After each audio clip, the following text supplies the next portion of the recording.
The Alienware 17, an impressive new gaming machine from Alienware. In this review, I will go over the hardware options, the ports and slots, the aesthetics, the performance, the 120Hz display option, and a few features, pros, and cons about this laptop.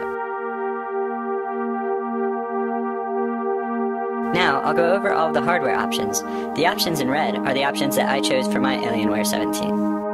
For the processor, you can choose amongst 4th generation Intel Core i7 processors. You can choose the 4700MQ, the 4800MQ, the 4900MQ, and the 4930MX. For the operating system, all choices are 64-bit operating systems.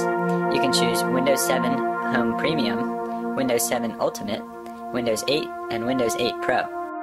For memory, each option is dual-channel DDR3L at 1600 MHz. You can choose 8GB, 16GB, or 32GB. The chipset is an Intel HM87 Express chipset. For the video card, you can choose amongst NVIDIA GeForce GTX 700 series video cards. You can choose the 765M with 2GB of memory, the 770M with 3GB of memory, or the 780M with 4GB of memory. There are 3 options for the display, and each is 17.3 inches.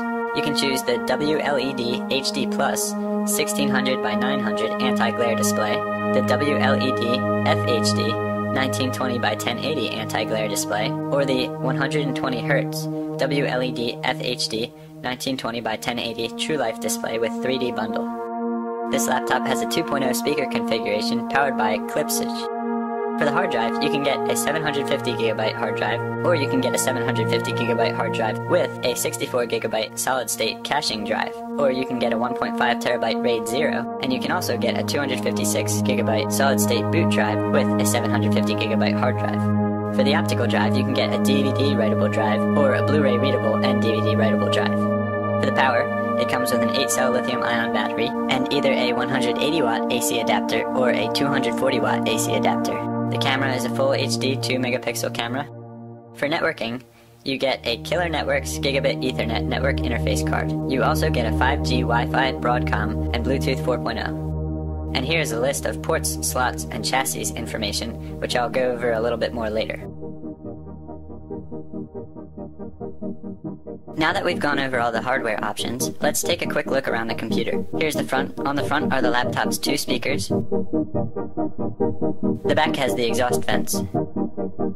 Here's the left side. The left side has the power port, the HDMI port, the display port, 2 USB 3.0 ports, one of which has PowerShare technology, which allows you to charge USB devices while the computer is turned off, a microphone port, and 2 audio out ports, one of which is compatible with a microphone headset. The right side has the slot loading optical drive, the SD card slot, 2 USB ports, and the Ethernet port. On to the aesthetics. How aesthetically pleasing can a laptop possibly be? The Alienware 17 definitely takes the cake on this one. And the lights on this thing. What other laptop can I put on a lazy Susan in a dark room and then spin it and videotape it and have it look this cool? The lighting features on this laptop are incredible. There are 10 different places that you can change the color of, and you can select from 19 different colors or off. And 4 of these places are in the keyboard, so you can make the keyboard 4 different colors at the same time. You can also make the lights morph between different colors, pulse on and off, and loop through multiple colors. Aside from the lights, the laptop has a matte black finish, except for the back of the screen and the border around the bottom. The back of the screen is brushed aluminum, and a piece on the bottom is also brushed aluminum, but everywhere else the laptop has a plastic finish.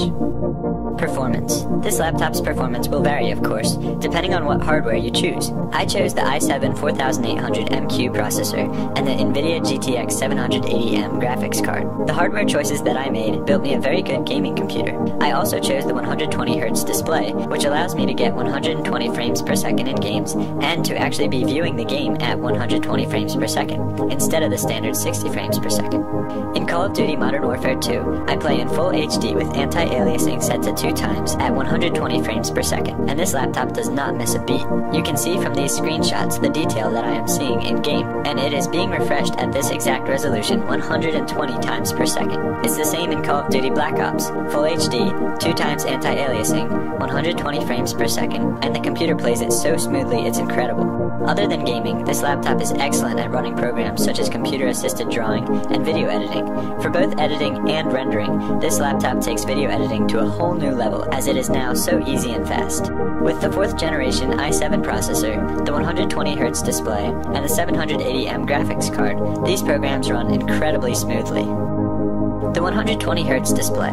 I really like the 120Hz display. It was absolutely worth the extra money. The 120Hz display really makes this laptop appear faster than any computer I've ever used before. I'm using Windows 8, which has several animations as you switch between apps and the home screen, and those animations appear smoother with the 120Hz refresh rate. Also, the higher refresh rate makes using video editors and CAD programs more enjoyable, and it prevents you from losing your mouse.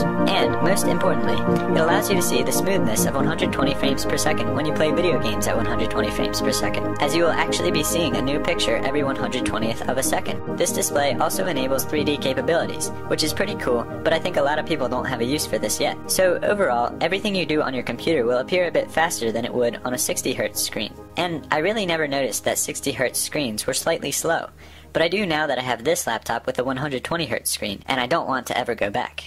Now it's time for a few pros and cons. One thing I noticed about this laptop that I like is the SD card slot. At first I thought this was the button to eject the CD from the optical drive, but when I pressed it I got the dust cover for the SD card slot instead. What I like about the SD card slot is that when you put your SD card in, it sticks out just enough that you can press it in and get it back out without having to stick your finger in the slot, which I had to do with my old laptop. Another thing I like is the optical drive. This optical drive is slot loading, so only the CD goes in and out, which is a very nice feature. But what I really like about this drive is the cool noises it makes when you put a CD in or take a CD out.